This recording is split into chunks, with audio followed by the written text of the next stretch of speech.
Yep. Meeting will come to order. Please stand and join in the Pledge of Allegiance. I pledge allegiance to the flag of the United States of America and to the republic for which it stands, one nation, under God, indivisible, with liberty and justice for all.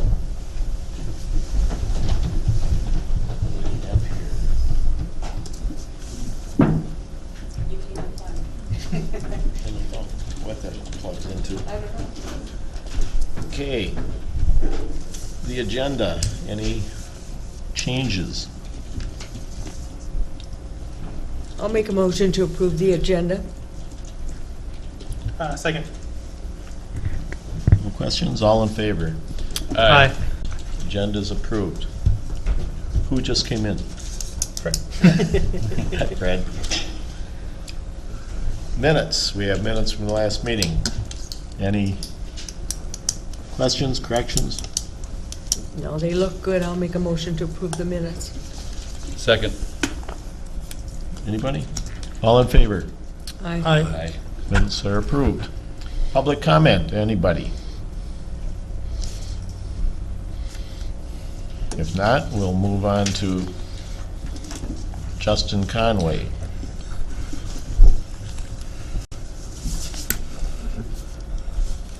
Good evening. Good evening.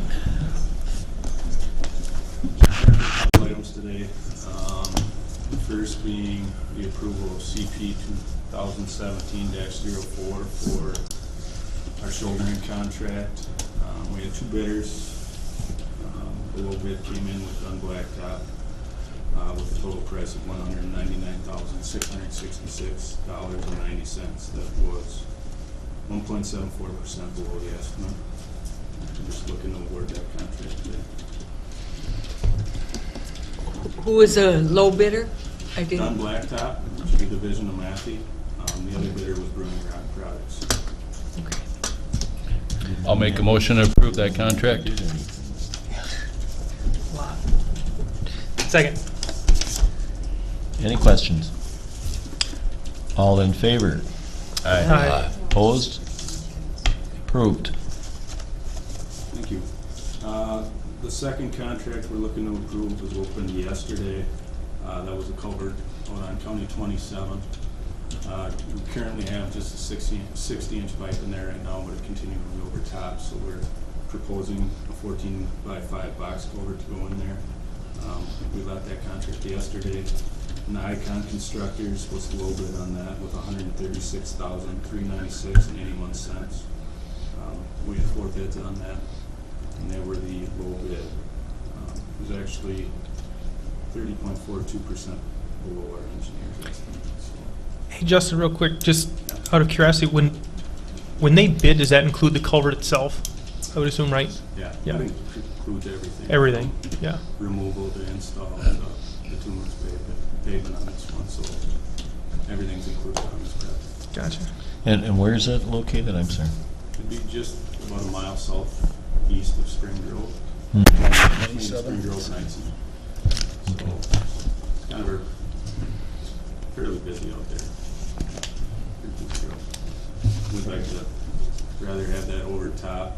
I mean, it seems like every event we have is over top at that spot. We've put a lot of maintenance money into that. So we're trying to alleviate that issue, trying to keep the road open. Making a motion to approve the box culvert job for Icon Construction. Second. Anybody? Question? All in favor? Aye. Opposed? All right. Thank you, Commissioner. Thank you.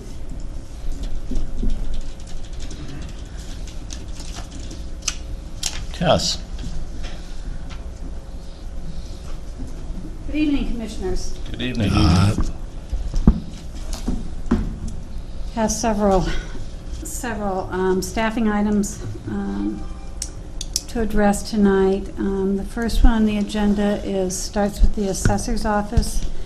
Although we have posted the GIS job description and I'm currently accepting applications, we did that due to the urgency of moving forward with the vacancy.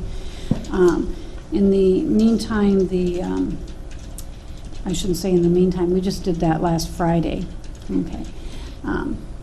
Last week, though, we did receive back the banding recommendation, and because the board hasn't met for a couple of weeks, I need to bring that forward and kind of get our ducks in a row so that we have an official position on the book. So what you have in your board packets is a copy of the GIS job description that was submitted to Gallagher and Associates, as well as Commissioner Connor, per your previous request, a copy of Gallagher's overview of the position and their comments coming back as to the classification of this position.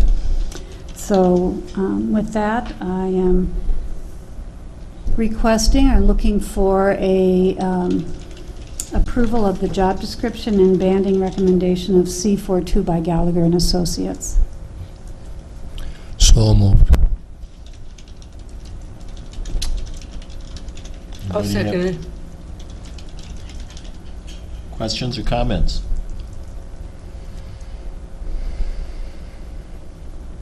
All in favor? Aye. Opposed? Okay. And secondly, I would ask that, even though I've prefaced my comments with, we did post this weekend so we could get a bit of a start on this job search, a retroactive approval of a competitive search for a GIS specialist. Certainly, if you decline to give that, we'll take the posting down. I will make a motion to retroactively approve that posting.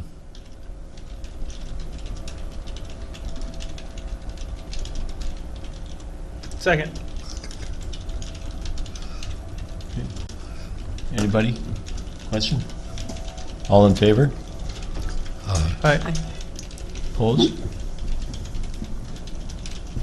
Is that an all, everyone say aye? Aye. Okay, Let me say We that. just say quietly. yes. Let me say that if I'm recalling correctly, we had several positions we did block ads for, so it was made financial sense to advertise together. So we try to save some money where we can. Highway Department. As you may recall, you hired a mechanic recently, and the county engineer and I said that after we did a tool inventory and validated the tools of record and worked through that we'd come back with a recommendation to this body for a annual tool stipend. And that tool stipend is attached to your agenda with a recommendation. Recommendation is that the tool stipend be set at $25 per month. It has previously, I don't know how many years, 20 years maybe, been at $275 a month. The county engineer was very satisfied with the inventory he saw. They thought the inventory that is listed here, please note, does not include the duplicates. It also does not include special duplicate tools that are used on the site. It also does not include the specialty tools that may be used on occasion, gauges and things of that nature.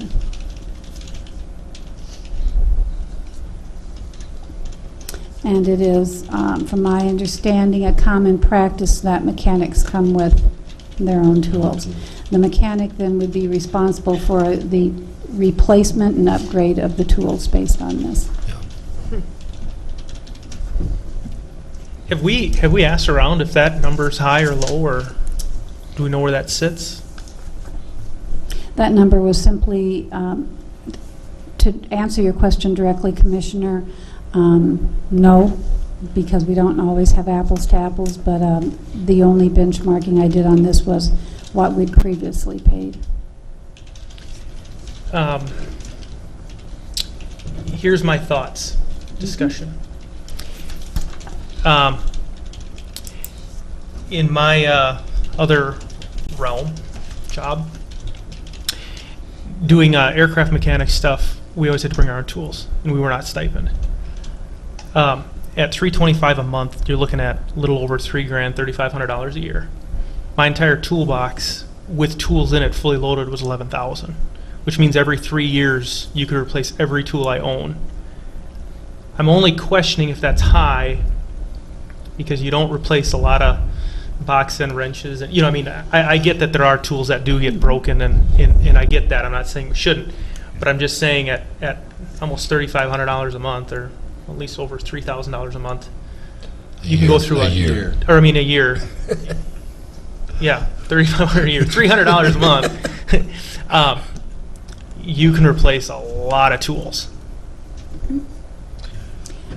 These tools, and I have no comment to that other than to say these tools without the duplicates, which there are duplicate wrenches and things that you use, just the base tools that you see here have a value of just shy of $28,000. Well, I get that, but I guess I'm questioning what of the tools, let me get to them.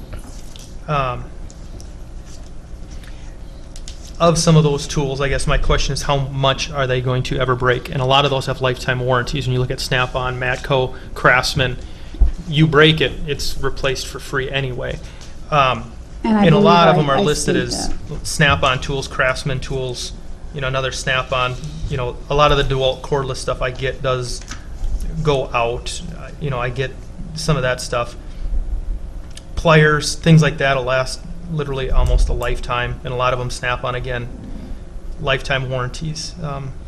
Pneumatic tools, I get those go out, but I've got pneumatic tools that are 10, 15 years old, haven't gone out. Anyway, I'm just bringing that up for discussion with the board that, Well, I'm curious, I guess, how it works with the stipend. Every month, that amount is spent, or that's what would be allowed to be spent, or It is he a gets reimbursement, if you will, for use of the tools that are supplied by the mechanic himself. So all of the mechanic's tools that are listed here, plus there are some others that are not listed, are supplied by the mechanic for use on county vehicles and equipment. Couldn't you replace them as needed? I mean, This isn't a replace, this is for. The like a mechanic rent- owns this? Like a rental? the mechanic owns this equipment, So and if we're- you wish, we could bring it back when the engineer is able to be here. That might be better time to discuss maybe it, second- but Go ahead. oh, no, I was going to say maybe, I'm curious what What? some other counties and stuff are doing, because I know in the private sector, a lot of it was, that was just part of the job, was you had to supply it, and that's why you're getting paid what you're paid, because you're bringing your own tools. Yeah, you bring her, typically, they do it two different ways, Yeah. Some places will pay a stipend Yep. to the guys in the shop. Mhm. Other places, why, it's in the salary. The guys like to use their own tools. Yeah. And it's understood that they're gonna use their own, and they keep their tool cabinet locked when they're not there, and all that sort of thing. And I get too, like if they're, like Jack's saying too, I mean, if they're broken on the job, doing work for the county, absolutely, we'll buy you a new one, Yeah. So I just want to make sure that we're not getting to a point where, like I said, at even $3,000 a year, and you have $30,000 in tools in 10 years, he's replaced all of his tools just off of the stipend plus. I'm just saying, I'm curious as to, Well, maybe that's accurate. I don't know, that might be accurate. Sure. Just a point of interest, I just double checked because I was thinking this was so, and it is. We have covered them on our policy. Insurance? Yeah, Oh. blanket coverage for tools owned by the previous one, $28,706 coverage with a $2,500 deductible. So we are also covering them on insurance. Should we agree? if in fact they are stolen, Okay, if in fact they are used by another employee and broken, then it is not an item to be replaced that has been replaced by the mechanic. okay. Then the county's responsible for Or if that. there was a fire or something. There's fire. Yeah. If they are broken while in use of by the mechanic covers it. Okay. If the mechanic loses his tools, the mechanic covers it. But that is for non-mechanic, things that are not under the control of the mechanic, but rather are under the liability coverage of the county. Well, and there's But nothing that thank you would, very much, Shar. and I can't see anything in that toolbox that's $2,500 other than the box itself, that I could see if that's damaged. Anyway, not trying to The make total. Well, I can gather more information, Commissioner, and come back to you with more information and talk to the county engineer on this a little bit. It did seem, in my mind, appropriate if, that the 275, if that is a 20-year-old amount, that the cost of replacing tools now is more pricey than it was back when we had originally set it in the county. But I can gather more information maybe and try to see if I can find out if there's what common practices, if you will, are in this industry, although I'm not certain how applicable they would be to us, but it'd be some information for you. I was just, not to make a mountain out of a molehill, but I was just kind of curious because it seemed It was- seemed high, but maybe it's not. It's my I don't know. understanding, well, things are higher now. It is my understanding that it is, if the expectation is that they bring the tools with them, that the organization pays for it. And it seems like a 10-year payout. I mean, there can always be adjustments along down the road, but we would be fortunate to retain our employees the 10 years that they would go through the life of those tools potentially. All right. Well, and like I said, when we talk about life expectancy of tools, when they've got lifetime warranties, even if they're wore out, you can replace them for free. So and I know there's the initial cost up front, but that's also to get the employment too. You have to provide, just like in education, you have to spend the money to get the education in order to get the job. So anyway, I just wanted some discussion. And with anything, there are a number of ways of addressing an issue. So maybe it's something that should be addressed further down the road too, if in fact you approve it now. You may do it for a term, something like Mhm. a determined number of years and then revisit it at that. There are other options, but we'll come back with this. Okay. Okay, next Thank you. item on there is, and thank you for your input. I appreciate it. Before we're done, I would like to say that I'm not saying anything because I'd like to abstain from this vote because I personally know the Sure. individual. Oh, sure. I thought it's actually the father of my granddaughter, so thought it'd be best if I stay out of this one. Well, the next one also pertains to that person, and that is that we are asking that that you approve a mobile phone stipend of $30 per month for Shane McCabe, effective July 1, 2017. He is expected to use this phone in the field, and he runs from site to site. Mhm. I'll make a motion to approve a phone stipend. Second. Would the granddaughter be playing with that? No guarantees from me on that. Any questions, comments? All in favor? Aye. Aye. Next on the agenda, I know you've approved going forward with these positions. We now have in front of you the job descriptions. We did go forward and do the work. The job descriptions are in front of you for a Human Services Social Work Lead, as well as Arthur Gallagher and Company's evaluation of those leads. Just to give you an update, we are waiting for, we're in communications with the Department of Human Services as to, because this is a new area for us, as to what we really need to be doing with regards to getting these positions filled internally. And so we should hopefully be going forward and getting everything put in place in the very near future. I'll make a motion to approve the job description for the lead social workers. I think it includes both the child protection and the adult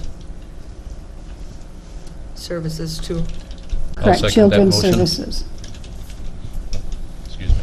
I'm sorry, Children's Services. Children, I'll second that motion. Any questions, comments? All in favor? Aye. Opposed? Approved. Just may I ask, is there two of these? One job description? One job description, how many leads? Two. Thank you.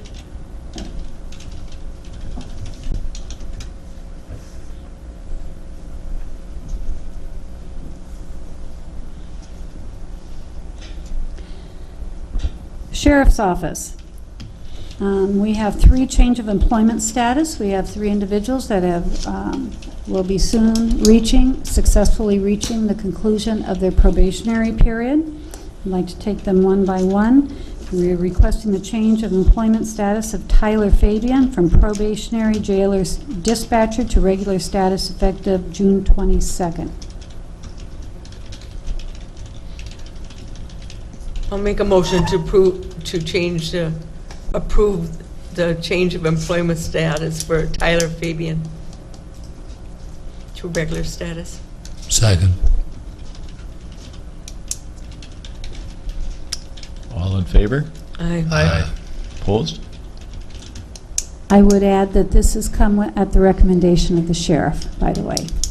Just change the employment status of Dean Ott from probationary lead jailer dispatcher to regular status effective June 24th, 2017. Make a motion to approve. I'll second it. Again, coming with the recommendation of the sheriff, I assume. All of them are coming, the agenda here. All in favor? Aye. Opposed? Okay. And last on that slate is change of employment status of Samantha Hancock from probationary lead jailer dispatcher to regular status effective June 29th, 2017. So moved. Second. All in favor? Aye. Aye. Opposed? And I have one item that the sheriff and I talked about this afternoon, and if you wish, I can put it off to next week, but it is a request for a $50 a month phone stipend for Olivia Nide, who's the Emergency Management Director. That would be effective July 21st. She's expected to be in communication. She's an exempt employee, albeit part-time, but she's still an exempt employee expected to be in communication on a 24/7 basis via email or phone as the Emergency Response Director. What is the difference between a 30 stipend and a $50 stipend? The criteria, I don't have the policy in front of me. The criteria is different. It depends upon if, in fact, they're expected to do the majority of their work, I shouldn't say majority, a significant portion of their work away from their desk, including having access to their email, being able to respond to their email, and do their correspondence in that way, in addition to taking their calls. Then they're entitled to the $50 a month. If, in fact, they just need to be available by phone for county purposes, it's a $30 a month stipend. And a lot of that came about department heads and supervisors and stuff, obviously emailing being more that way versus regular employees. So they had extra $20 for data usage for the email portion of the internet. That's what they assumed. I'll make a motion to approve the stipend. Second. All in favor? Aye. Opposed? That wasn't for opposed, by the way. I was just late. Oh, late. Out of curiosity, one more thing. Let me go back. We talk about approval for things. Does a mechanic need a credit card to get tools or to get parts and stuff, or how does that usually work? Good question, Commissioner. I don't know. I will take it up with the county engineer. The only reason I ask is I know if you need to get something real quick and run to the store, run to Napa or something. I was just curious because I didn't see anything on there for that. I didn't know how that worked. Let me ask the finance director.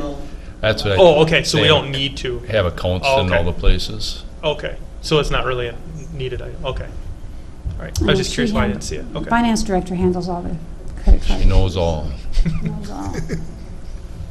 The behind the curtain. Is that all? Well, I have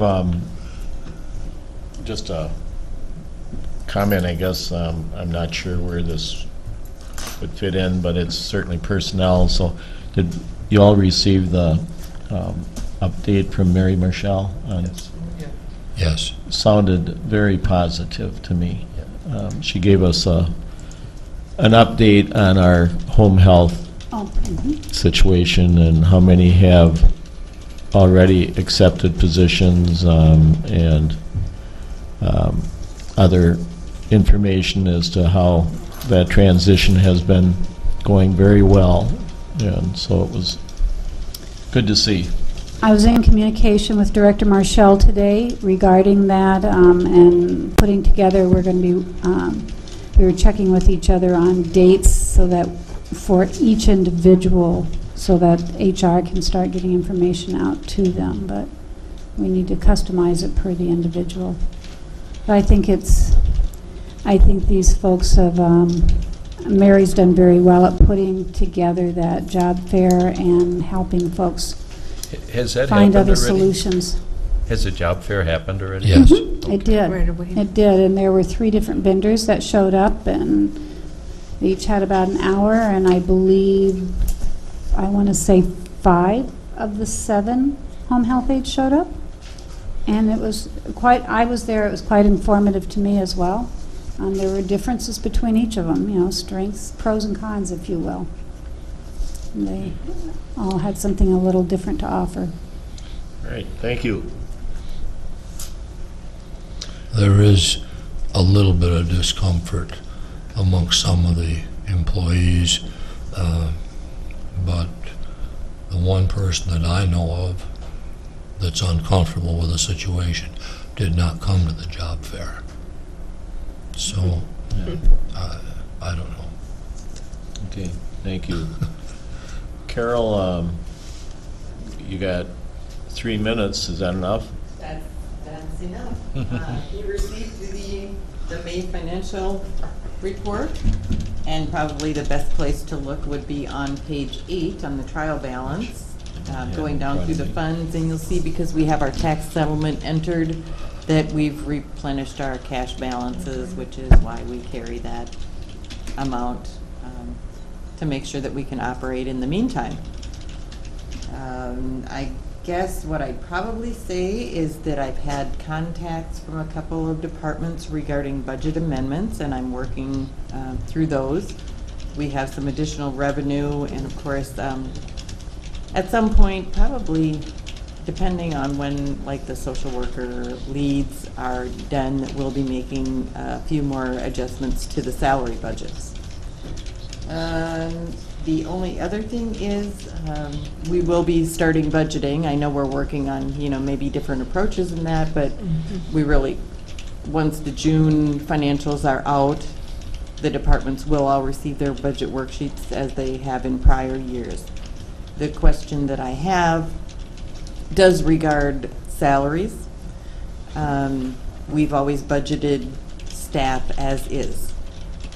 There were discussions during a department head meeting regarding the possibility of adding positions and requesting, and last year I know some of the departments that wanted that added in.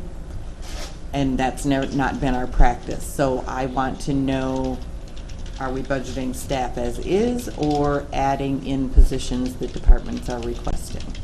Or getting that as a separate summary of the cost that would be associated? Just off the top of my head, I would say I would keep it as it is. Okay. But I think they should have a supplemental if they're, Right, if- like we have. yes. Yeah. Could you forward to me who's requesting and what they're requesting? There was actually quite a list. But I'll put together those numbers and it Yeah. will accompany Would the you budget please? information that you receive. Okay, Thanks, Carol. so that's my spiel. About 4 seconds to go. Ooh, Good job. look at that. Thank you very much. Thanks, Carol. Do we helps to have it ahead of time. Recess, don't we? And then Yeah. Board of Equalization. We need a motion to recess this meeting and convene the County Board of Equalization. So moved.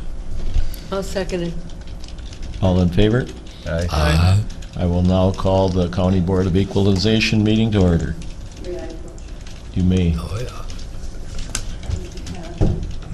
This form, please mark that you're present and sign behind your name.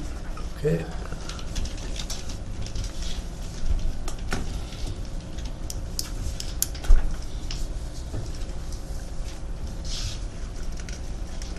I believe I have them. Please.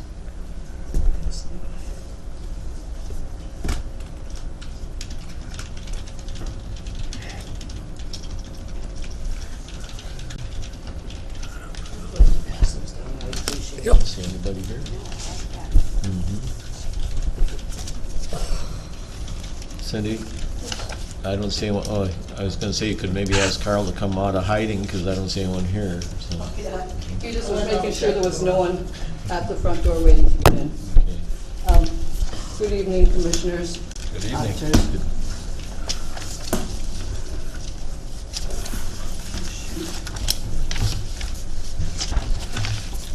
No, I need that. I'll go through this rather quickly. I know that most of you have been through it. It's basically a lot like our local review board meetings that we have throughout the spring. On our very first page, we're showing what our increases were for the different jurisdictions. The agricultural and rural value land changes, the open acres went up 4.4% overall. Woods and waste went up 4% from 2,500 to 2,600. Our residential changes, Brownsville City, 6%, Caledonia City, 6%. These were increases, all of them. Eitzen City, 5%, Polka City, 5%, La Crescent Township, 6%, Mount Prairie Township, 5%, Caledonia Township, 10%. There were no changes in the commercial countywide, and there were no apartment changes. The second page is just a listing of persons who have come to local boards that we held. There is one omission. The Caledonia Township says none, when in fact there were. But you can see that we had very few. We had one for Houston Township, we had one for Caledonia City, we had one for Houston City, we had one for La Crescent Township, and we had one for Mount Prairie Township. We had numerous from Caledonia Township, and I'll explain that later to you. The following page is the estimated market value county-wide.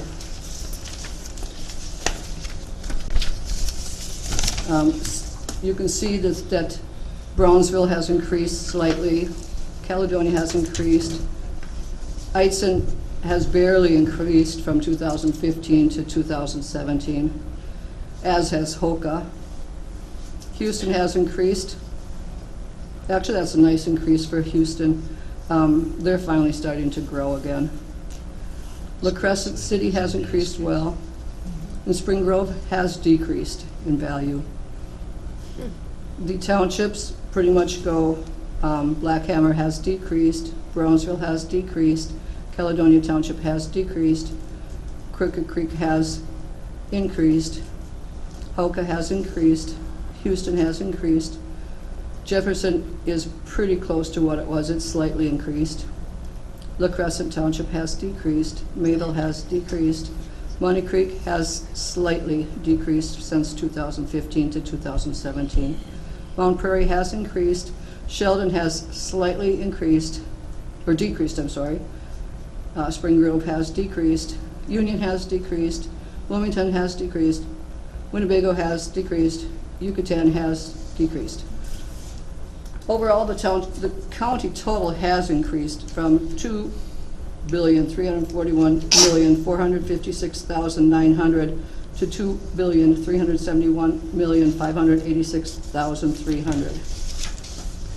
The following pages are sales study Cindy, reports. Yes. I just have a question. What would cause a decrease? Changes in value or depreciation on homes and things, buildings. Annexation. Annexation was a good one, yeah.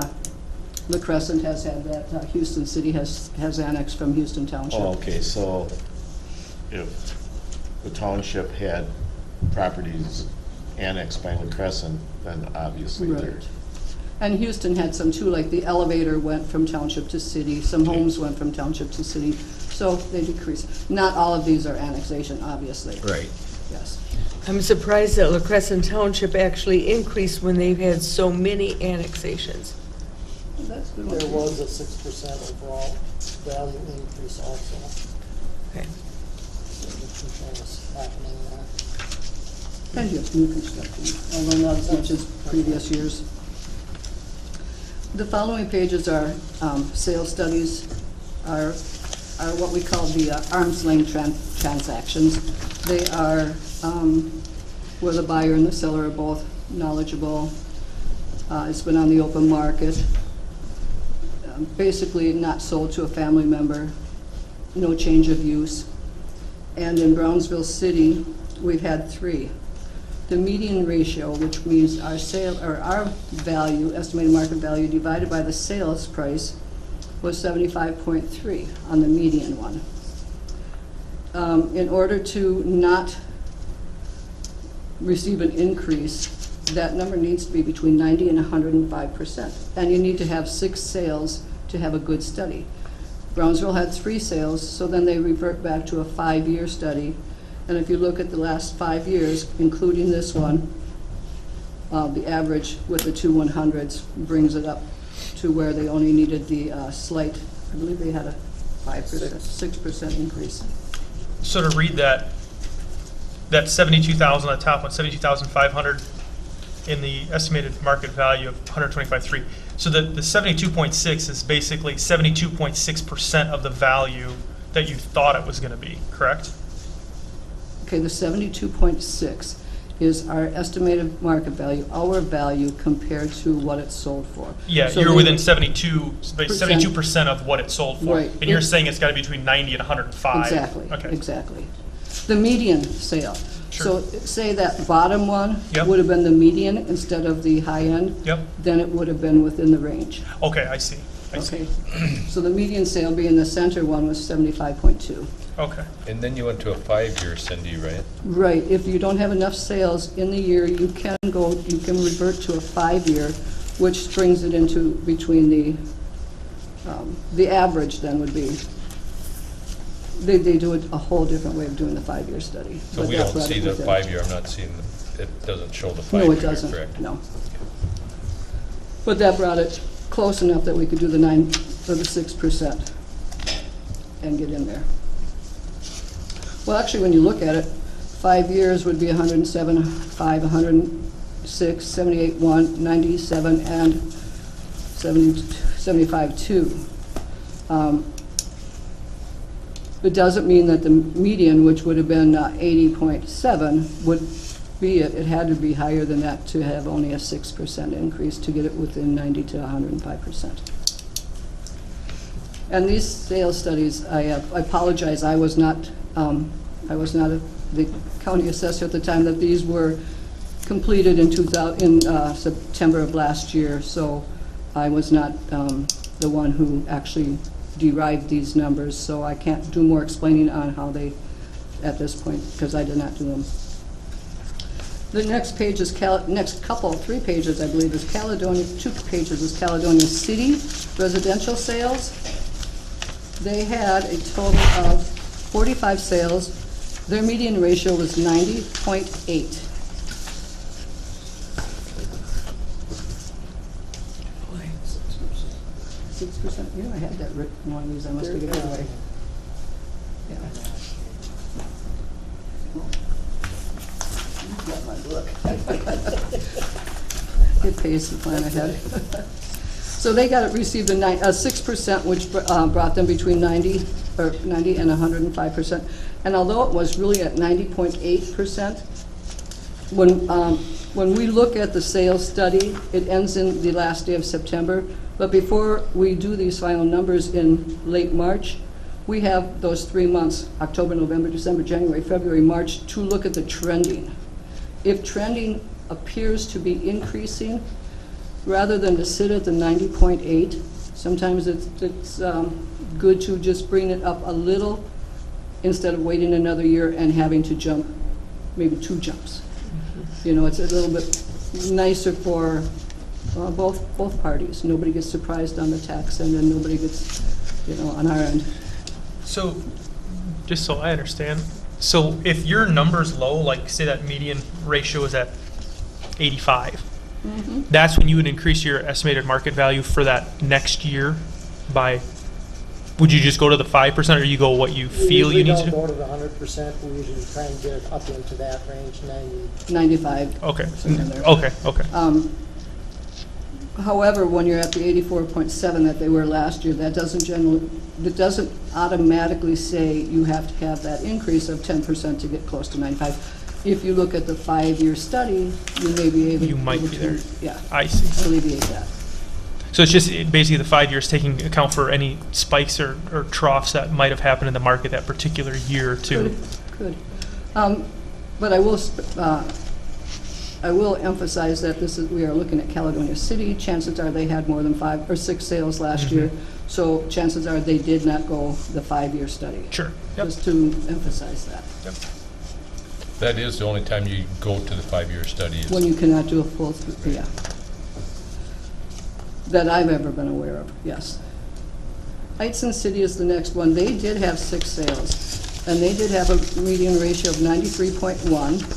But when you do look at the trending from the past 5 years, and I'm not sure what happened between September and March, but they did receive a 5%, which still brought them at 98, which is less than, we try not to go to the 100. We'd like to be just a little shy of that. Hey, explain that one more time, Cindy. If Eitzen had 6 sales and it came up to 93%, we don't look at the 5-year trend then, correct? You don't look at it as far as making a decision. Okay. You don't hold it and say, okay, the 5-year plan is this, so I'm going with that. You can't. You have to go with the 6. However, you can look at it to look at, okay, what's the trending? What am I seeing here? What did I do last year? Did I raise it? Did I, you know, kind of, you can do that kind of judgment calls. And like I said, I did not make these decisions, so. Right. Is this maybe a typo, the 93 versus, oh, I guess that would be the difference. So I couldn't tell you what my predecessor was thinking when these were made. Hoka City is the next one. It had 3, ratio of 78.9, median ratio. The last 5 years were all within the 90 to 100 ratio, but only one had 11 sales, which was last year. This year we did a 5% on it.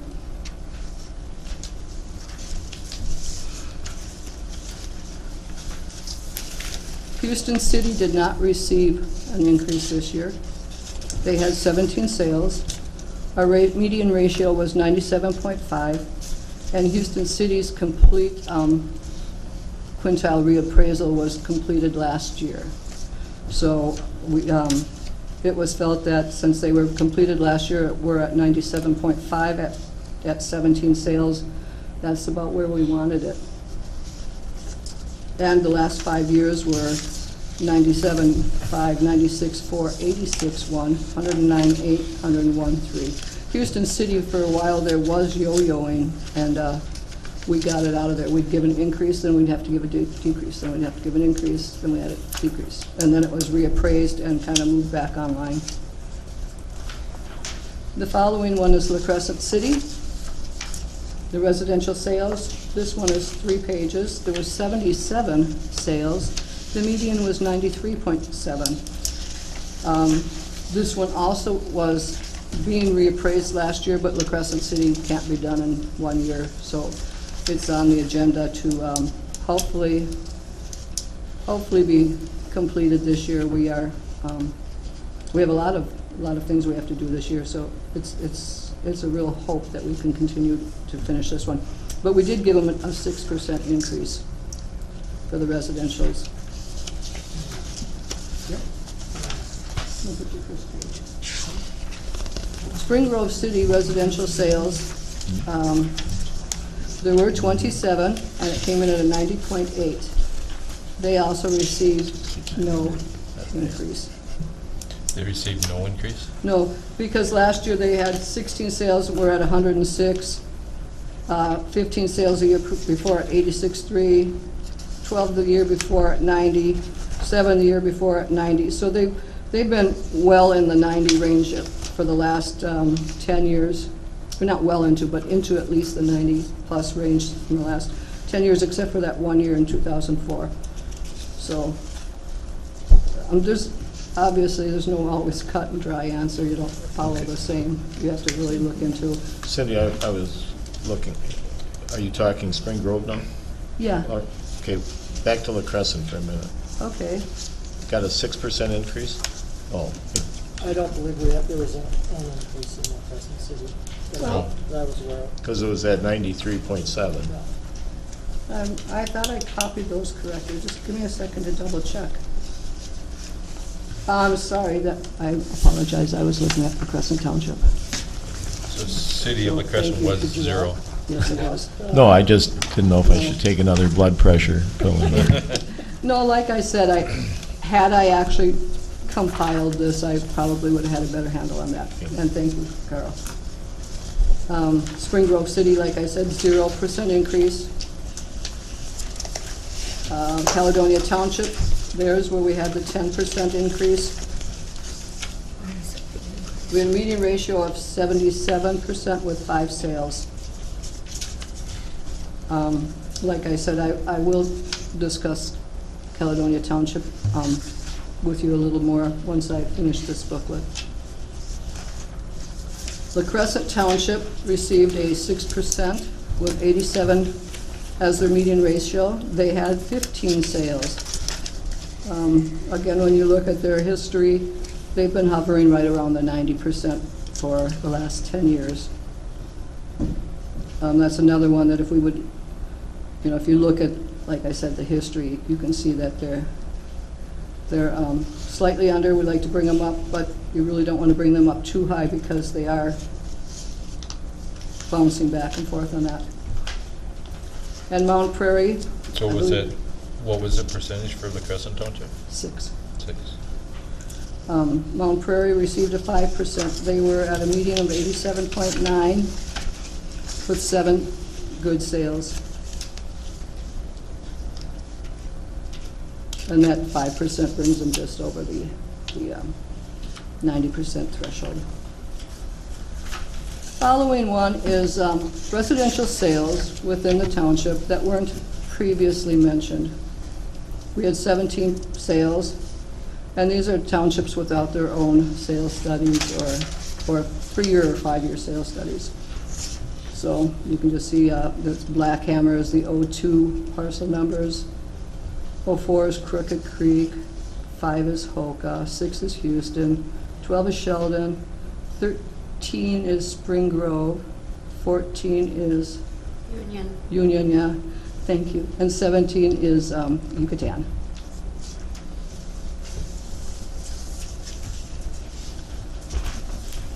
That brings me to the next page, which is the training for these boards. And if we look down to Houston County, Shar, the auditor, is trained until July 1st of this year. And Teresa is trained till July 1st, 2020. I would strongly urge someone else to please get trained, because we always need to have at least one voting member. And say, Teresa, if you would have gone in today instead of tomorrow, we wouldn't probably be able to vote on anything. That's a reason. Oh, yeah, you can too. You're a voter. Okay, yeah. Okay, but still, it's nice to have more than one to rely on. So that just something, food for thought, keep it in mind. And the next page, the last page, kind of tells you a little bit about the Board of Appeal and Equalization and who needs to be trained and how do you become trained and where can you check to see who's trained and what do you need to have proof for this training certificate. A lot of this can be done online, and I do believe there will be classes available this year. However, I've not been made aware of any of them yet. Have you, Shar? No. I haven't either. So that concludes my informative portion. Are there any questions on that? I have questions on Caledonia Township. I mean, there's just not much there to go by, and I know there's something, you said stuff will be coming in the future? No, what I was going to go to it right now. Oh, okay, great. I'm requesting on the letter I gave you, I'm requesting that you as a committee would decrease the value of 25 properties in Caledonia Township. During our appeals process, I have been contacted by more than one homeowner of this increase that they felt was very sizable. So I investigated into it, and I did see that they were supposed to receive a 10% increase. There were 25 residential properties in the city or township of Caledonia that received the 10% increase on their land and a 13 to 17% increase on their homes. These were in 3 areas. The Phillips Drive, Katrina Drive, and Cardinal Drive, and these are all subdivision areas. And like I hate to just keep falling back on, I wasn't here, but I had to do research to find out what happened, and I wasn't even able to exactly pinpoint what happened, but I did pinpoint that the 25 out of 134 looked to be excessive and not in line with the rest of the township. So I request, I think at the bottom it says it comes to like $437, I don't have a copy in front of me, $437,000, which is less than a 1% of the aggregate estimated market value of the township. So it will not make a huge impact on the township or on the taxes.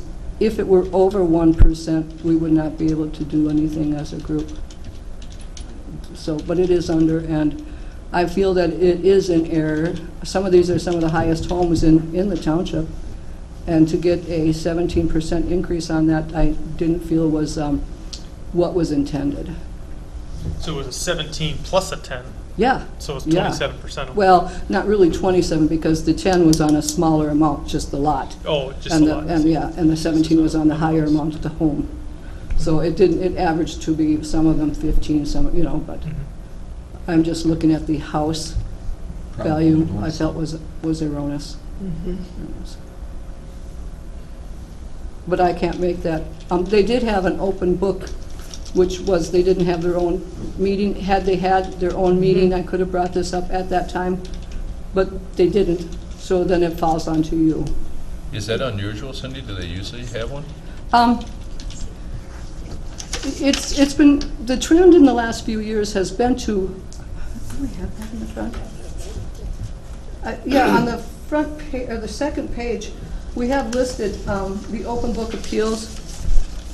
We're getting to be half and half. When I first started here almost 20 years ago, we were more like 90-10 or 95-5%. Most people had the book or the local board with us.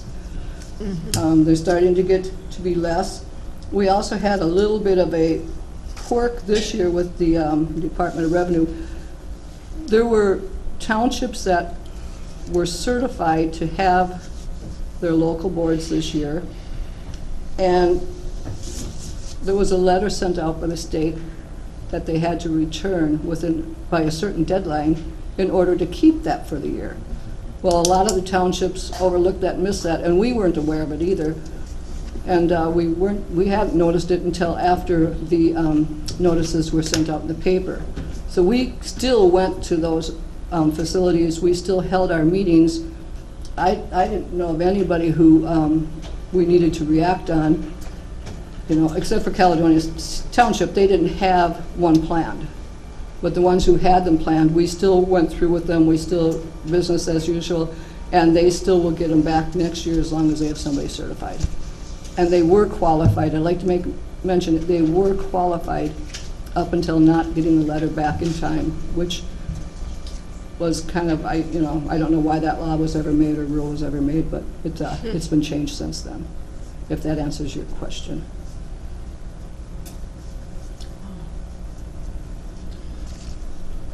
One other question I have about Caledonia Township, Cindy, is I don't see that one having 5-year. It didn't, no. It had,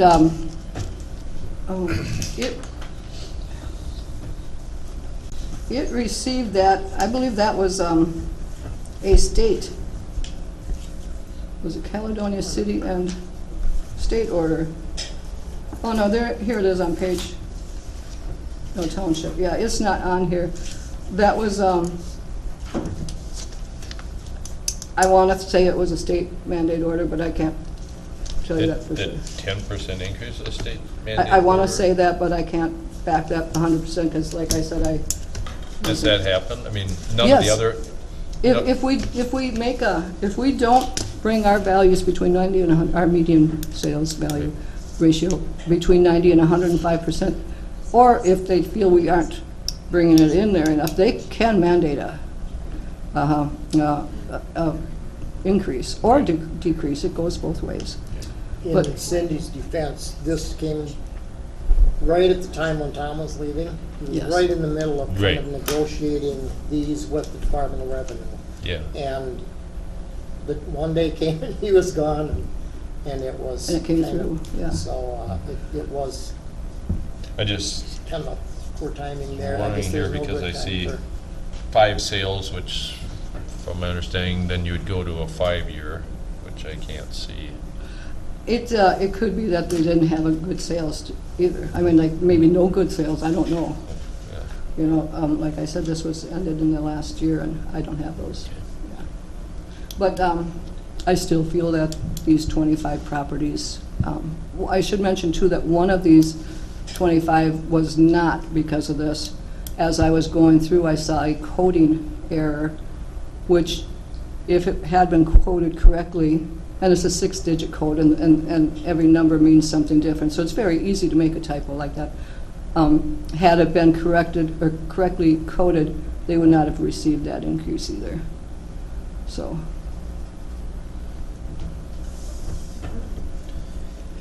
So you basically need a motion to reduce the estimated market value on those 25 parcels that are, correct, to approve To- that reduction.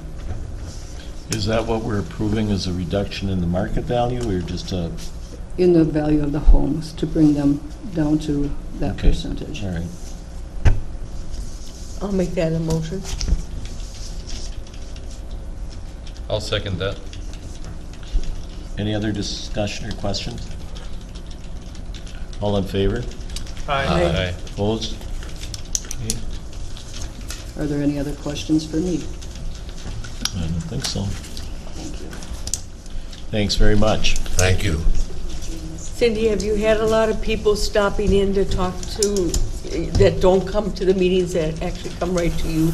Actually, that's how we prefer it. Yes. Because we have our information there, we can sit and talk with them. And people, a lot of them would rather not talk in front of their friends and neighbors, you know, so. Carl, you can probably go down and unlock the door again, though. Okay. We need a motion to adjourn this portion. I'll make a motion to adjourn. Second. All in favor? Aye. You know, I thought in the past we had to be 1 hour. Is that not No, I think true? there's Board of Adjustment, isn't it? It's gotta be an hour? Cindy said we didn't have to. Pardon? Does it have to be an Don't have hour? to be open an hour. No. Tom always made us sit here for 1 hour. Oh, Even- no, there's no time limit on it. Okay. Thank you. Just You can that's stay a after change very then. much. No. Motion to reconvene. Is there a second? Second. Second. All in favor? Aye. The regular meeting is reconvened.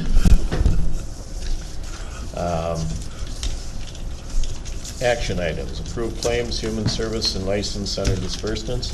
I saw them all come back. So moved. Second. Any questions, comments? All in favor? Aye. Opposed? Okay. Appoint Ashley Dress to the EDA. Did all of you, well, Fred and I are aware of that situation. Yeah. I am not, Jack. Well, we've been looking for months to fill a vacancy. She seems to be a good candidate to do that, but there was some question about if we appoint her now. What I would like to see do is appoint her until the end of the year and then appoint her for the 3-year term. So we that keep we're our on- terms So we're on a sequence, January to that Yeah. January.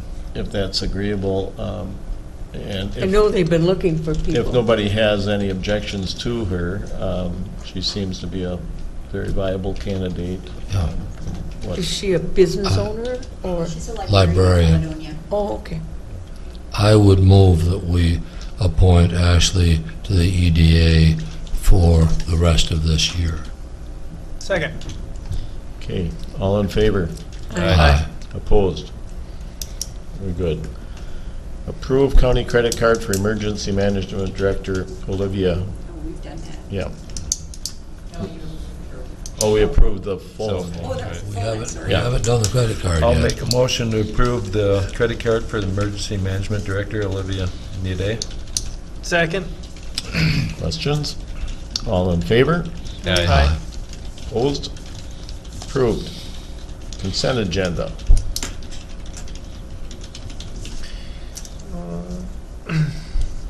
Move to approve the consent agenda. Second. Questions? Any comments? It's number 5. Yeah, I was gonna say, do we want to talk about that now, or I guess it's the next thing that I was gonna say, commissioner reports. I was gonna bring it up anyway, so. We might as well do it under the consent. Sure, I don't know. sure. Okay, we have a second on consent, so, We do? did we? Yeah. Yes, Yes. seconded. So all in favor? Well, you want to hold discussion real quick on that last Oh, part? you want to discuss? Yep. Yeah. Yeah, we'll Okay. discuss it, we'll vote on it. It's Okay. official. Okay, you want to discuss now? Sure. Yeah, okay. Yep, sounds good. Does it make a difference? Yeah.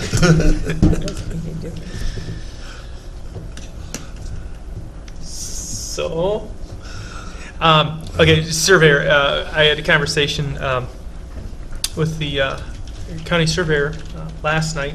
I also had a conversation with Dick Walter, and Jack and I had some conversation as personnel committee. I guess board's thoughts going forward with GIS. Which department? There was discussion right now, currently the GIS is under the assessor's office. I know we had discussion about putting a GIS in another department. There was also discussion too about a much bigger revamping of some departments. Curious thoughts? I think it's going to take a while to do a complete revamping of land use departments. Mhm. We would need a lot more information yet.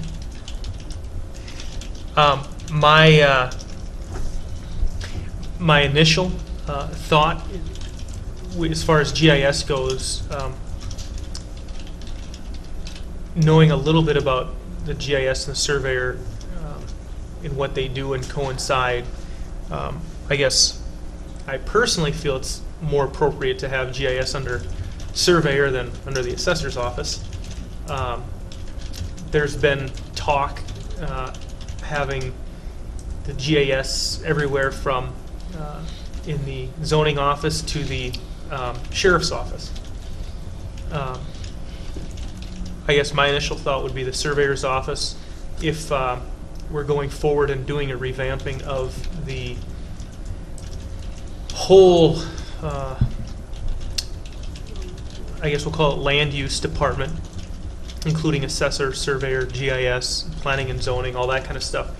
The thing that I would see getting tricky is if you, I don't want to get into a spot where you commit GIS under one department, then that department head, say, gets paid more based on how many people are under them or whatever the case may be, and then all of a sudden, 3 months from now, you pull it, put it under another, you know, that juggling back and forth is what I would be hesitant on. Yep. That's my feeling also, Yeah. that there are probably going to be changes in that area. Teresa alluded to it, we don't know when. But I'm reluctant to make a change now and then have to change it again, because we probably will be changing it. But we just don't know what yet, because we just have not been that far down the road. I guess I'm not sure what you're thinking, Justin, when you say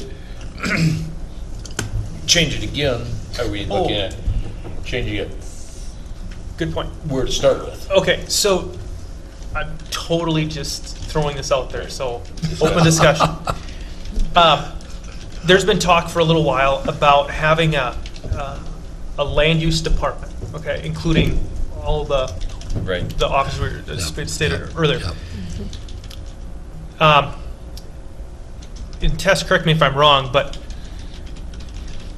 a lot of, I shouldn't say a lot of, but department heads, a lot of their pay based on how many people they oversee, correct? Is part of their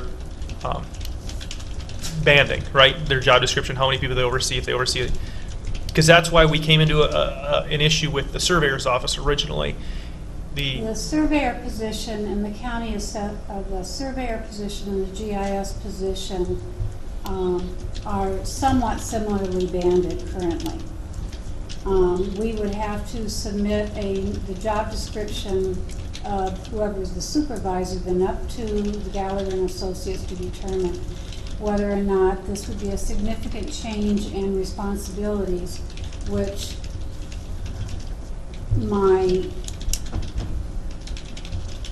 I can't say for certain, but my guess is that that would result in a upward banding of that position. Just from an administrative, if you will, perspective on this, if you are looking at, because the board has taken this position to move forward with planning, to look at where they can leverage dollars, et cetera, it seems to me that it's something that you would want to take on rather quickly in your planning processes that you've already started once a month, and take a look at how can you actually create this fiscal space. You talked about performance-based budgeting and all that. This is one of those elements that feeds into that. Where is it proper? Where do our positions, where should they properly be housed? Can you free up dollars and, if you will, have a more flattened structure to where you free up the dollars in the higher range, et cetera? How can those resources be aligned to where they actually serve the constituency better? And how can we best do this? And that is what I understood to be going forward in your planning process, to really be looking at those models. I don't think it's going to take a tremendous amount of length of time. It will take a commitment, but it will not take a tremendous length of time. Otherwise, I don't know what the dollar effect would be on this. I also know that we are small enough that when we have departments of 1 and 2 people, my individual opinion is I don't know why we can't be in close collaboration in the first place, why we have to necessarily have certain hierarchies. But that's certainly my opinion, and only my opinion. So to kind of answer your question, Scott, so like what Fred and I were just talking about, if you had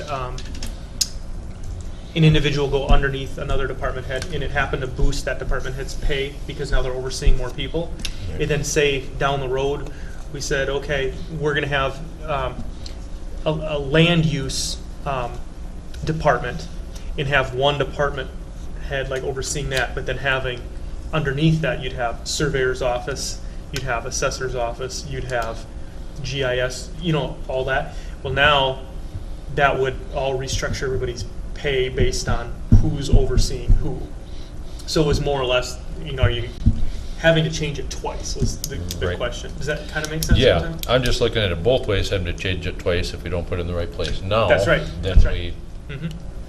If we all believe it goes one place or shouldn't be one place, I don't know that we're ready to make that decision today, but I think by next week, we should decide whether we want to make that decision, to move it or not move it. Yeah, I definitely am in favor of looking at the bigger picture and structure moving on.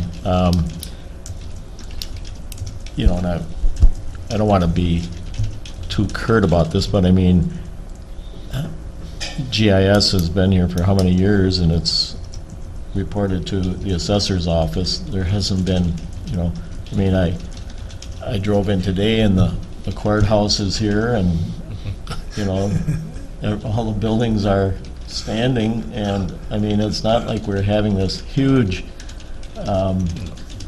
building explosion, and suddenly, we have to address this immediately.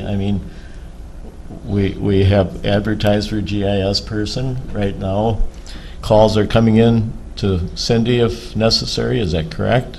And, I certainly think life will go on if we take a couple of weeks or so to I guess my take a initial look at this, And my initial thought too, and I think, Scott, maybe looking at like what you're saying too, my initial thought is no matter what happens, I personally think it would be under the surveyor's office no matter what. The only reason I say it is the surveyor's office, a lot of the work is very similar.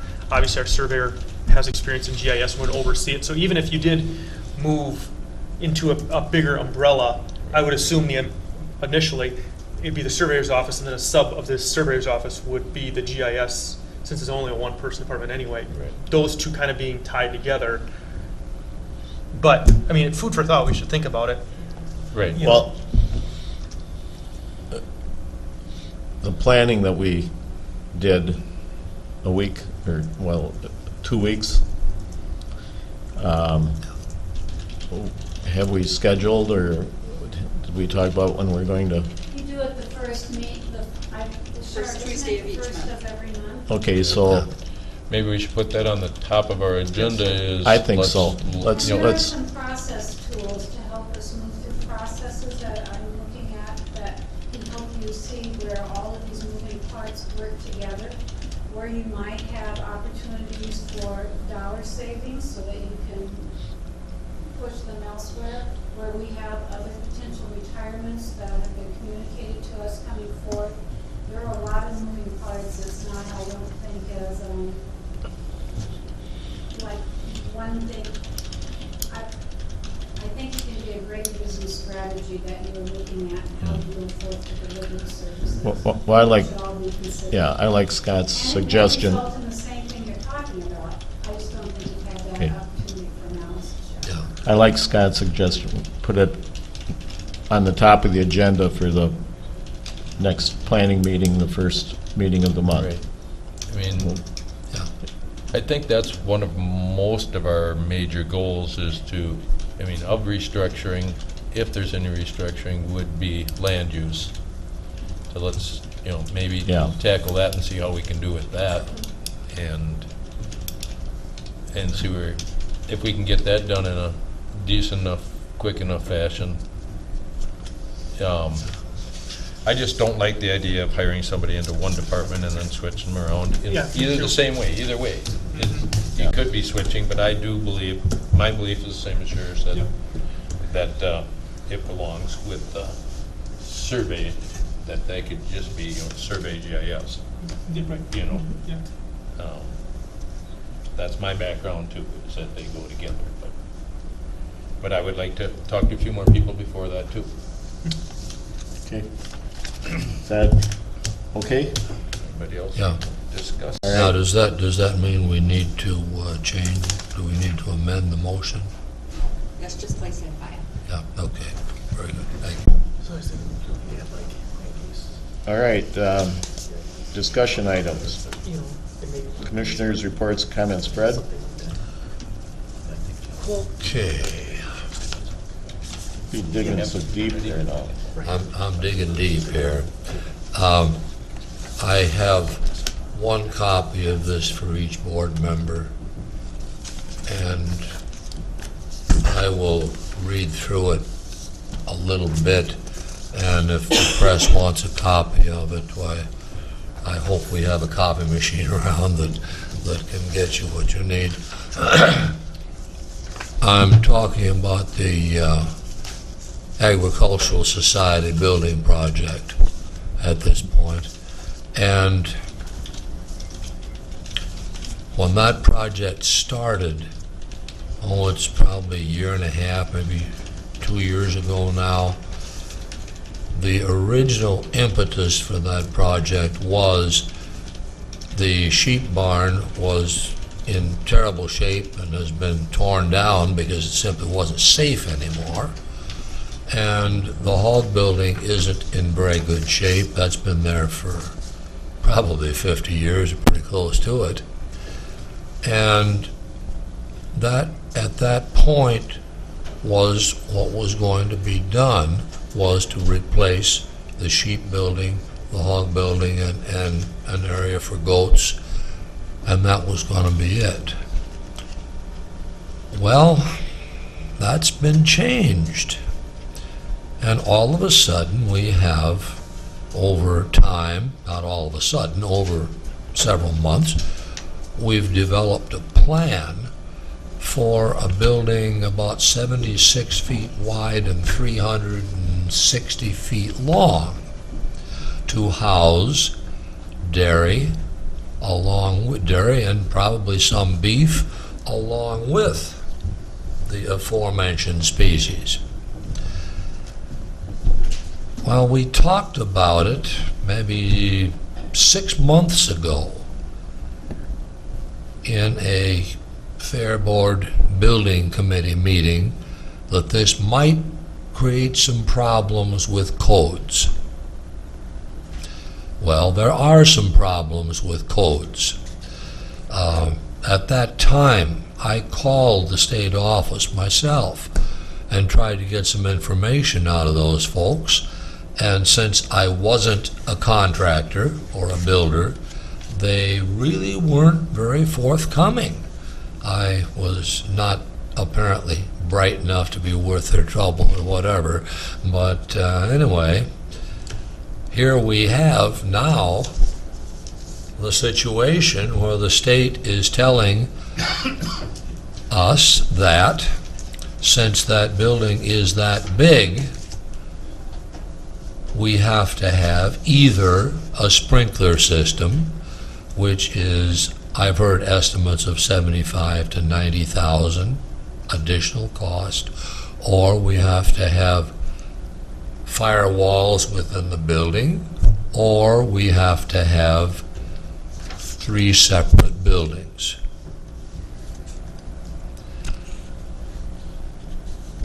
Along with that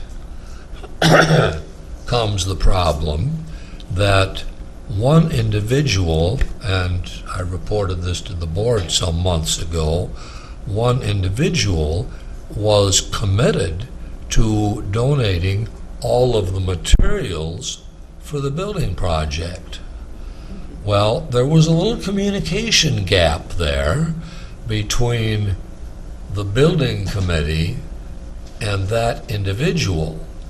And that individual was under the understanding that those materials that he was offering to buy were for the smaller building,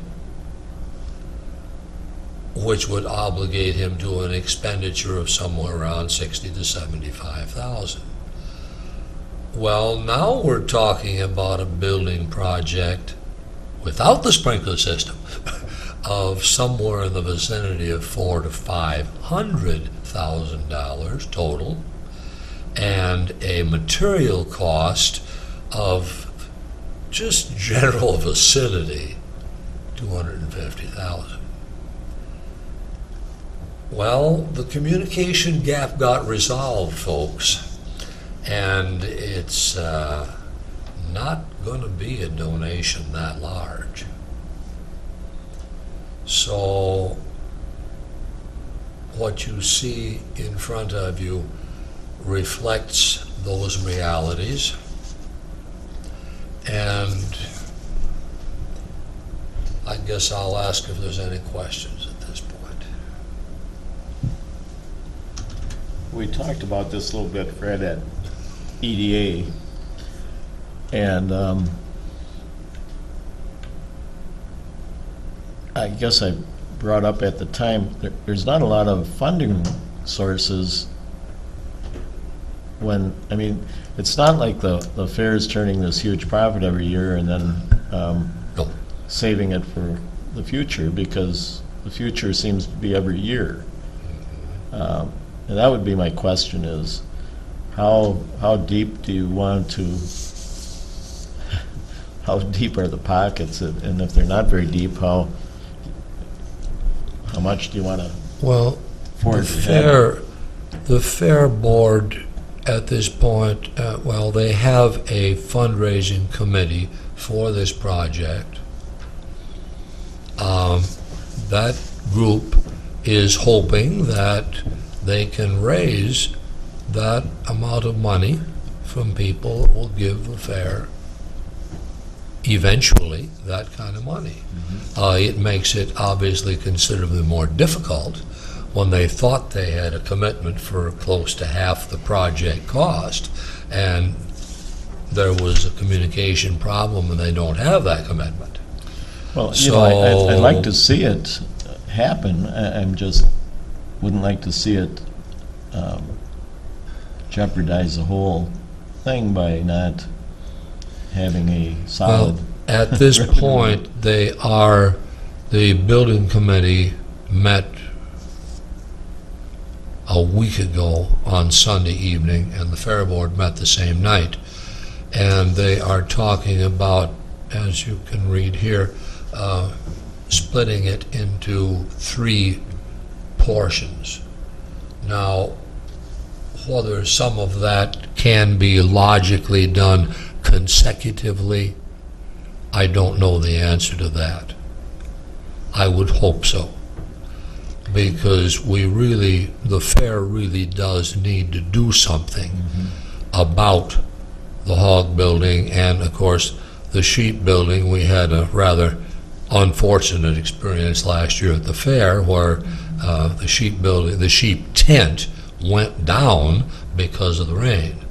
That particular situation is not going to exist, my understanding, is not going to exist this year, because the sheep are going to be housed in another building.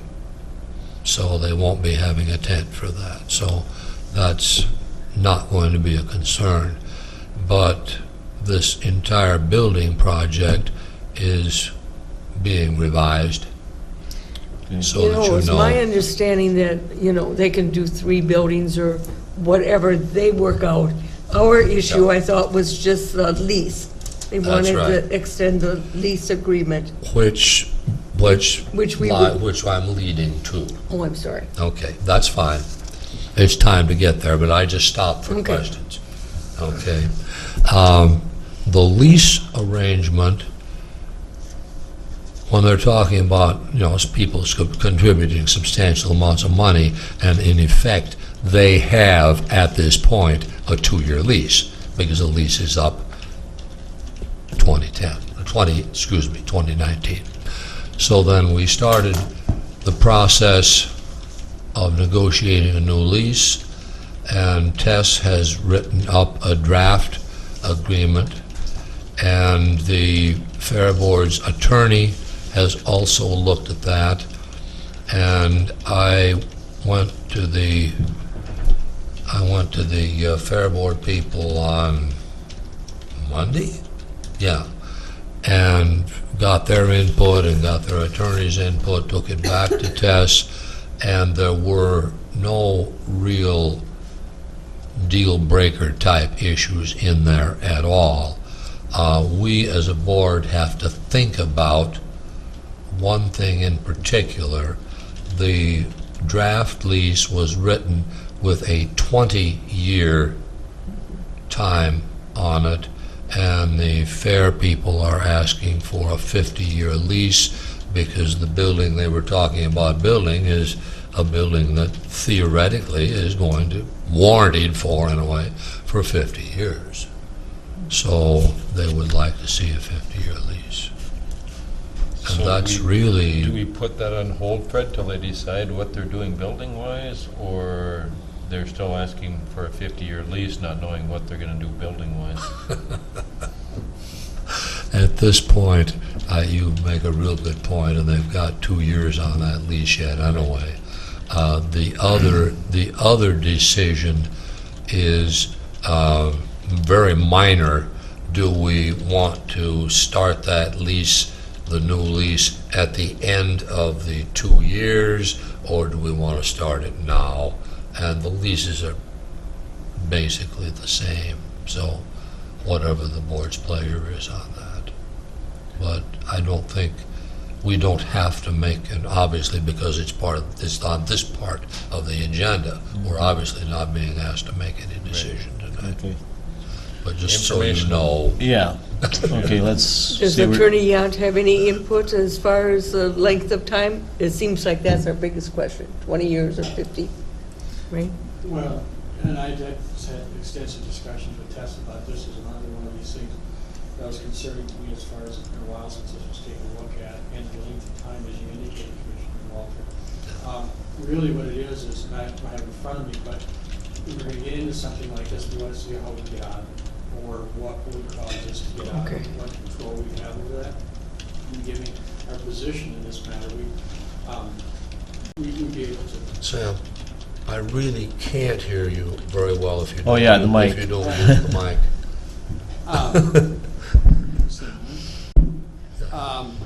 I guess it really would come down to how we can get out of it. You know, if we'd have some options, probably something we'd never use, but we at least want to be able to see that things change. Especially when you're going 50 years, things change a lot. And so something I've worked extensively with Tess about this, we went back and forth on it. I don't have it in front of me now, but that was one of my major concerns about it, is that, you really are binding. It's not too often you can bind another board, but this is one of the situations you could. And so that would be something, when we get down to the end of this and make that decision, that would be something I would be discussing with you about. Yeah, and my understanding is that Tess has done the draft work, you haven't probably seen it yet. We went back and forth on it and I and don't want to shared be about dealing with this in 40 my thoughts years, about I what know that. parts should and shouldn't be in there. Yeah, And then okay. we kind of went back and forth on it. I haven't seen the total document, but she understands what my thoughts were as far as, and I think we're in concord with as far as what should and shouldn't be in there and what the framework should be. Yeah. Okay, so here's another question. Who technically owns the buildings on the fairgrounds? Does the county own the buildings, or does the fair board own the buildings? To give the answer, I don't know. I could probably find out pretty quick. I'd have to see, take the records on that and see what it is, but I'm not sure. I wouldn't be surprised if the fair board doesn't, and then we own the property. Because we went through this whole thing with the airport and the airport hangars, that you own the building, but we own the land, and if we want out, well, then we gotta buy them out. And I'm only concerned if, whether it's one building or 3 buildings, if it was a $400,000 or $500,000 complex going there, and you've got this building that's fairly expensive, let's just say hypothetically in 10 years, say the fair says, we want to keep going, and the county says, we don't want to do this anymore, then what do you do? Because technically they'd have to buy the land from us, and then vice versa. If all of a sudden the fair said, you know what, we don't want to do this anymore, our building sits on county, when we talk about a 50-year lease, is it more appropriate to go longer, especially with the building, to depreciate that building out far enough, or how do you? If I remember it, that was some of the concerns regarding financing. Sure. Was that how long they would have access to the land. You want some greater amount of certainty to that. Right. Yeah, But I yeah. suspect is that they have the buildings and we have the land. But I mean, I can find that out quite quickly. I Sure. just have to take a look Okay. at the record. All right. Well, next week is soon enough. I mean, it's not. Yeah. They have the building? Oh, I'm reasonably sure that the way it's written now, that the Fair Board owns the buildings because they're doing all the maintenance and all that sort Okay. of thing. So I'm Anything sure else, that- Fred? Yeah, I almost forgot. The water business, clean water and all of that, one watershed, one plan, and this whole business is a little bit unsettled at this point. And there's a concern that some of these things are coming down from the state as unfunded mandates. All waterways are supposed to be mapped, and we're supposed to be dealing with all of these things, and it's going to take extra staff to do this and whatnot. And I spent some time talking with Dave Walter this morning, and as far as he can tell, there is not going to be anything that we're going to have to worry about as far as additional staffing in that, unless the legislature in a future session does something different. Things should be funded enough at this point to cover the current eventualities. Best I can do. All right. Good information. I think Dave is coming to our meeting next week anyway on the bumper, because we have to I make was going to say, we have to make I a would like to see decision on him. that next week, for sure. Yeah, Okay. it's this other waterways Right. thing that's a real problem, because you've got waterways on those maps that haven't seen water for quite a few years since, well, maybe since 2008 when the flood was. They were waterways then, they probably haven't seen water since, so, yeah. But Yeah, they're on- and I they're on the mentioned, map. I mentioned that to Fred at a meeting I was at. I spoke with both Commissioner from Fillmore and one from Winona, and they both said, be aware, you don't want to be spending more money on a waterway that essentially is dry 95% of the time. So we'll address some of that with Dave when he's here, but Yeah. Fred, thank you. Teresa, other than your skydiving accident, what do you? I did have 3 meetings last week. One was solid waste, which is our joint board there, and a reminder that the annual meeting for solid waste is next Friday,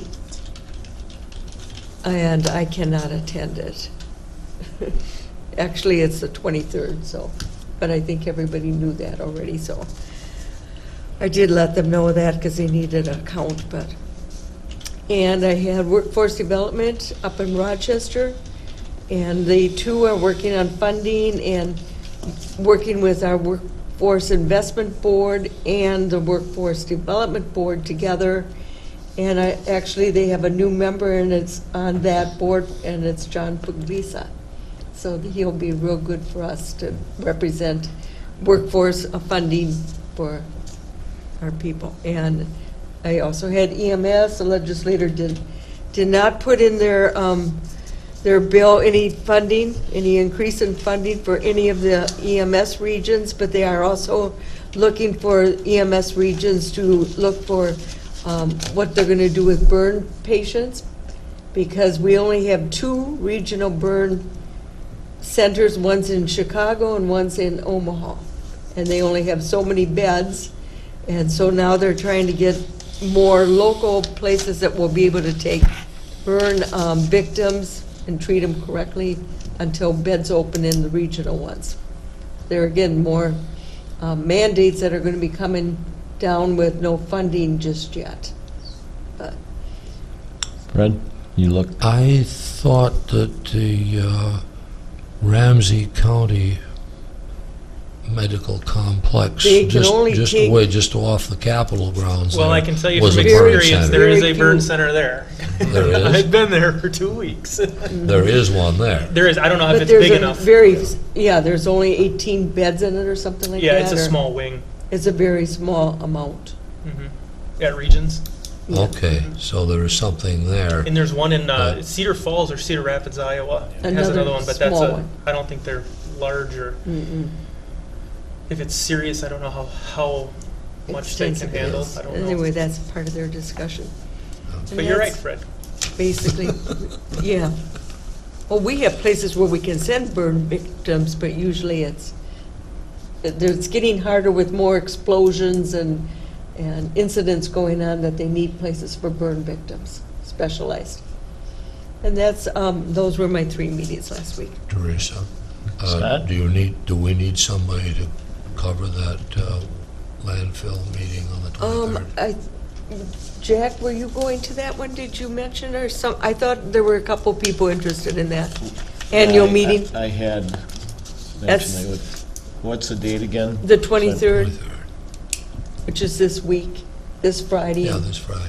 I That's why I can't make it this week, because I Yeah. will still be in the hospital. I've got it on my calendar, and I don't have Okay. anything, I don't have anything else. So you can go, Fred, that would be good, because Yeah. It'd be nice to have somebody I there. and it's- initially thought I could, but I can't on Okay. Friday. That's the information on it. Yep, consider it covered. Thank you. Hey, Okay. Scott? Nothing special report, went to SIMCAC meeting, pretty much just starting to learn the ropes and a lot of information. Appreciate that. But, nothing earth-shattering came out of it. Just, 29th, would you like to just kind of refresh everybody on the 29th? Yeah, I was gonna jump in if I wasn't asked.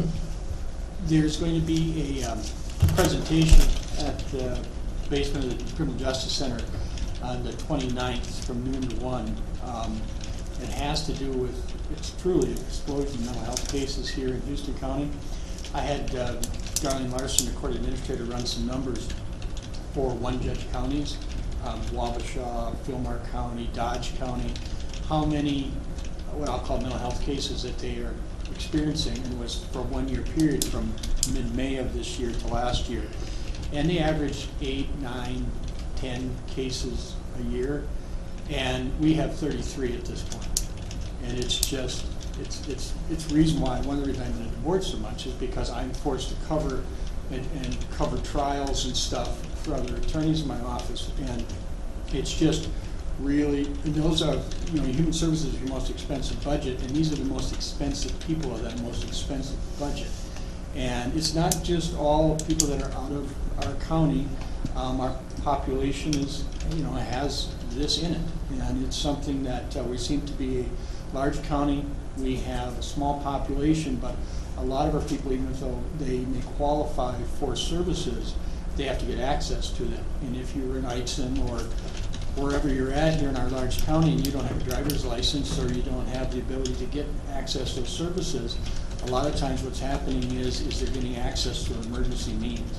Where law enforcement goes out there, they think it's a domestic or what have you, and they get there and the husband or the wife would say, we just need, he's having problems, we need to take him in. And so keeping these people in the system or getting them out of the system, and so we don't use our jail as a mental health facility.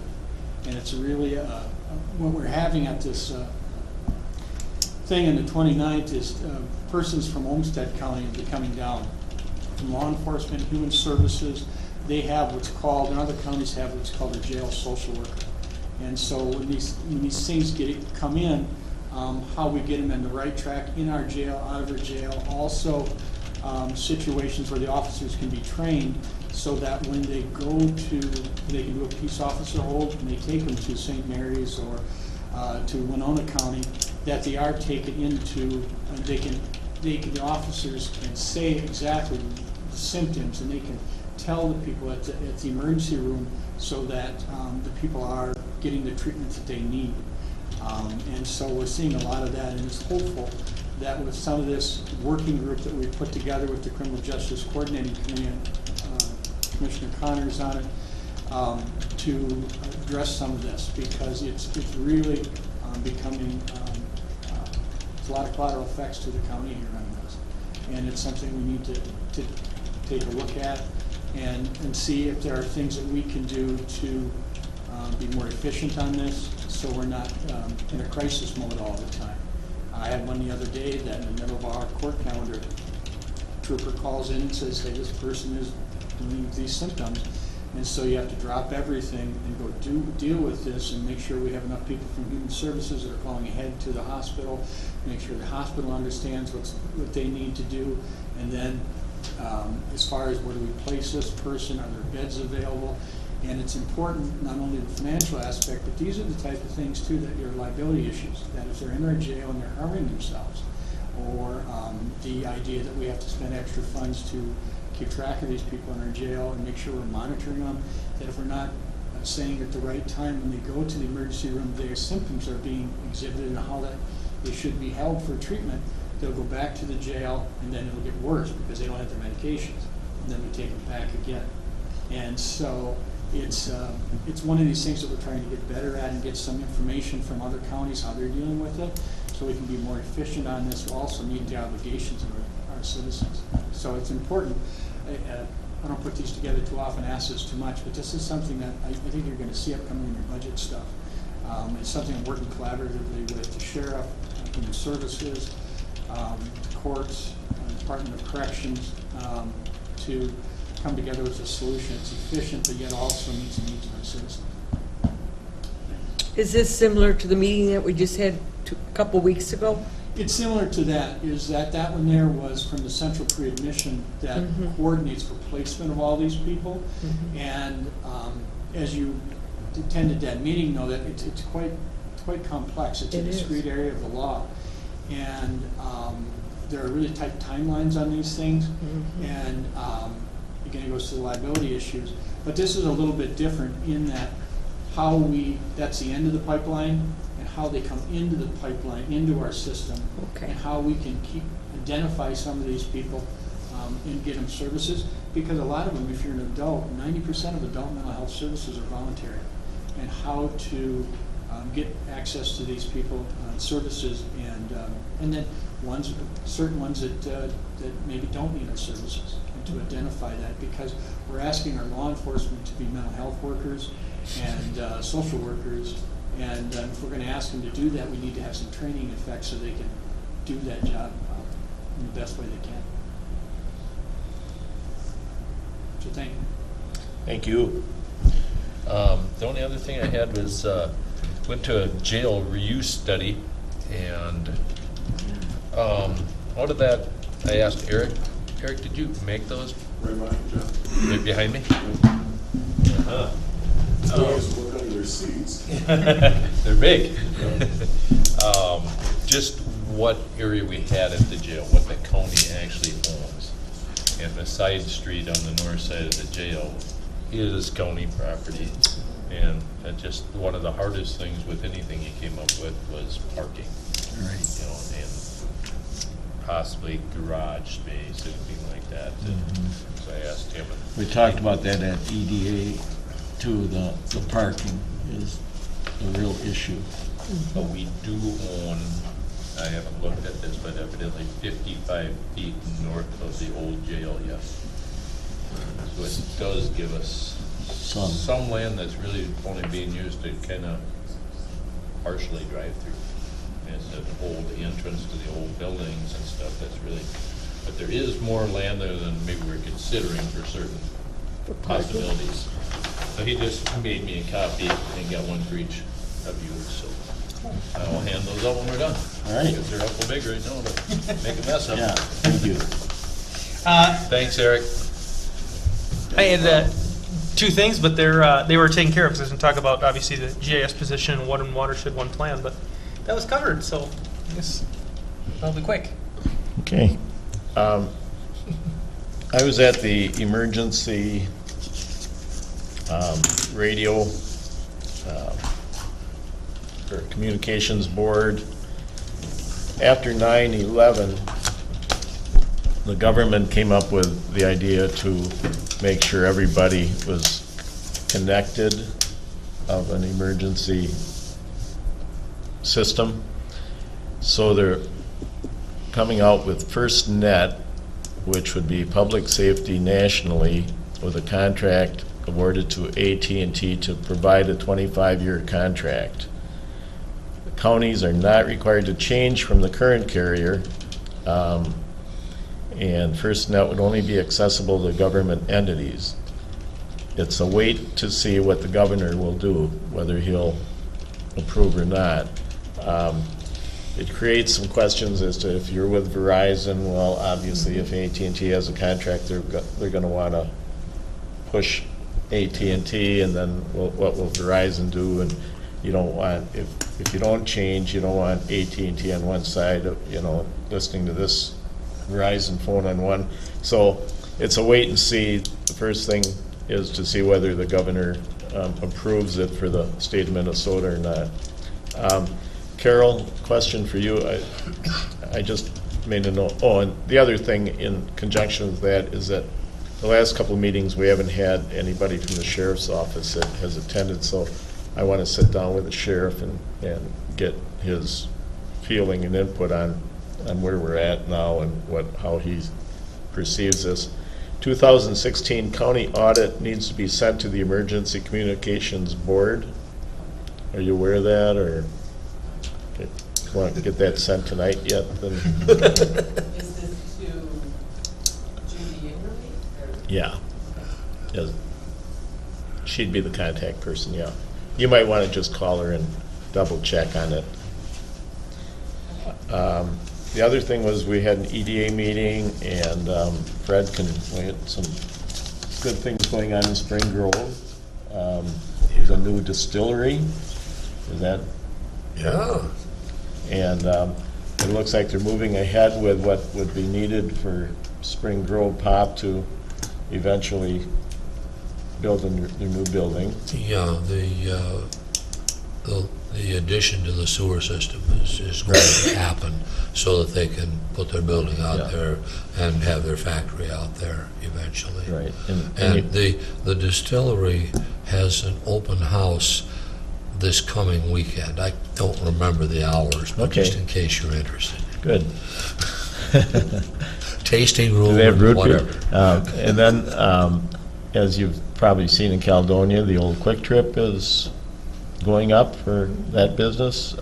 They're working diligently on the old motel in its repurposing, and I understand that it was stated that looking for a new motel is still going forward. Nothing work. Hopefully. And La Crescent,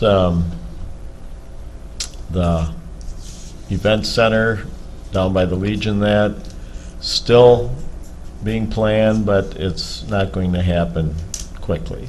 There's still some issues. I think funding is always an issue for any project like that, but it's on the board, so that's a good thing. So other than that, I don't have anything else, so unless someone has more, entertain a motion to adjourn.